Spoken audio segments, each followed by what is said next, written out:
Όλη η ομάδα εδώ παρατεταγμένη με τις υπηρεσίες του Δήμου, με τους δημοτικούς μας υπαλλήλους που δίνουν τον αγώνα σε αυτές τις καταστάσεις καθημερινά, αλλά ακόμα περισσότερο στις δύσκολες καταστάσεις εν ώψη χιονιού, μαζί με όλους τους υπαλλήλους, τους οποίους ευχαριστώ για την προσπάθεια που κάνουν, μαζί με τους εκλεγμένους εδώ τοπικούς σύμβουλους και αντιδημάρχους, αλλά και μαζί με τα παιδιά. Ωραία, από την Πυροσβεστική Ακαδημία των Βιλίων εδώ.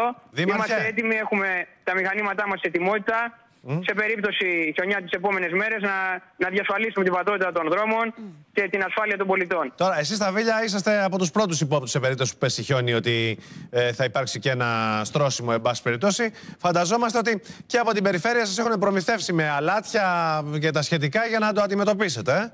Έχουμε ετοιμαστεί και σαν Δήμος, έχουμε ήδη προμηθευτεί 13 τόνους αλάτι για να μπορέσουμε αυτές τις δύσκολες μέρες να ανταποκριθούμε. Έχουμε ενημερώσει και την περιφέρεια, της οποίας τα τόλ είναι γεμάτα αλάτι και αυτά. Έχουμε επισκευάσει όλα μας τα μηχανήματα και τις αλατιέρες και τα GCB και τους φορτωτές για να μπορέσουμε να συνδράμουμε και στο έργο των περιφερειακών και των δημοτικών δρόμων, ούτως ώστε να διασφαλίσουμε την πατότητα στο χωριό και να μπορέσουμε να έχουμε ανοιχτούς τους δρόμους. Μάλιστα. Τώρα εσείς, κύριε Δρίκο, είστε και ο νεότερος δήμαρχος στο νομό Αττικής, σωστά? Φαίνεται ότι είμαι από τους νεότερους, αλλά δεν νομίζω ότι έχει καμία σημασία αν είμαι ο νεότερος δήμαρχος. Σας βλέπουμε πολύ δραστήριο όμως. Είμαι από τους καλύτερους δημάρχους στην Αττική και αυτό επιδιώκουμε με όλη την ομάδα εδώ μέσα από τη δουλειά που προσπαθούμε να κάνουμε. Είναι αυτό που λένε νεότερος δήμαρχος, μεγαλύτερος δήμαρχος, τα ποντίκια να πιάνει, η δουλειά να γίνεται.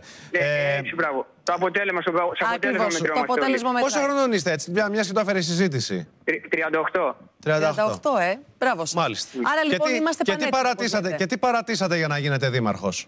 Δεν παράτησα τίποτα. Είμαι επεμβατικός καρδιολόγος. Ασυμβίβαστο ο δήμαρχος δεν έχει με την επαγγελματική του ιδιότητα. Ναι, εννοώ ότι οπωσδήποτε κάποιες ώρες από την επαγγελματική σας. Τις μου υπηρεσίες σαν επεμβατικός καρδιολόγος, γιατί είναι και η μεγάλη μου αγάπη αυτή και η σπουδή μου για πάρα πολλά χρόνια και δεν θέλω να αφήσω την επιστήμη μου. Και πολύ καλά κάνετε. Και με λιγότερο ύπνο θα είμαστε και δίπλα στους ασθενείς και δίπλα στους δημότες μας που το έχουν ανάγκη.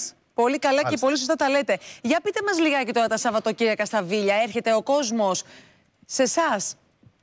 Φυσικά, γνωρίζετε ότι τα Βίλια, ειδικά τους χειμερινούς μήνες, είναι μια επιλογή με πάρα πολύ υψηλή προσέλευση. Είναι και κοντά στο λεκανοπέδιο της Αττικής και στην πρωτεύουσα και γενικώς υπάρχει μεγάλη επισκεψιμότητα.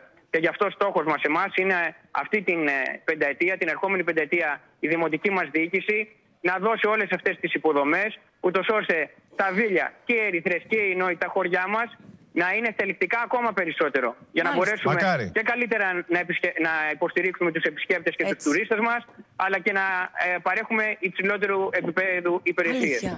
Και αυτό σιγά σιγά θα το κάνουμε, εξυγχρονίζοντας και τις δημοτικές υποδομές, αλλά και τις παρεχόμενες από το Δήμο υπηρεσίες. Με την πρώτη ευκαιρία να σας φιλοξενήσουμε και να σας δεξιωθούμε. Με την πρώτη ευκαιρία τι να μας δεξιωθείτε? Για τζόλια θα έρθουμε. Τζόλια, για τζόλια. Έτσι δεξιωνόμαστε. Ρωτάει η Άννα τι είναι τα τζόλια, Δήμαρχε. Θέλετε να της εξηγήσετε? Τι είναι τα τζόλια? Ρωτάει η Άννα εδώ πέρα. Για πείτε μου. Τα τζόλια είναι ένα παραδοσιακό ζυμαρικό, το οποίο φτιάχνεται εδώ από τους Αρβανίτες που είμαστε εμείς που έχουμε την καταγωγή και είναι έτσι το ζυμαρικό, το φαγητό του αγώνα του 21, καθώς έδινε πάρα πολύ ενέργεια στους στρατηγούς μας και στους στρατιώτες μας κατά τη μάχη του 21, γιατί περιχυνόταν έτσι και με λίπος από πάνω και ήταν έτσι υψηλά ενεργειακό και έδινε πολύ δύναμη κατά τη διάρκεια του αγώνα. Σας ευχαριστούμε πολύ, να πάνε όλα καλά. Γιατρέ, σαν καρδιολόγος, ξέρετε, εμείς τα τζόλια με μέτρο θα τα φάμε.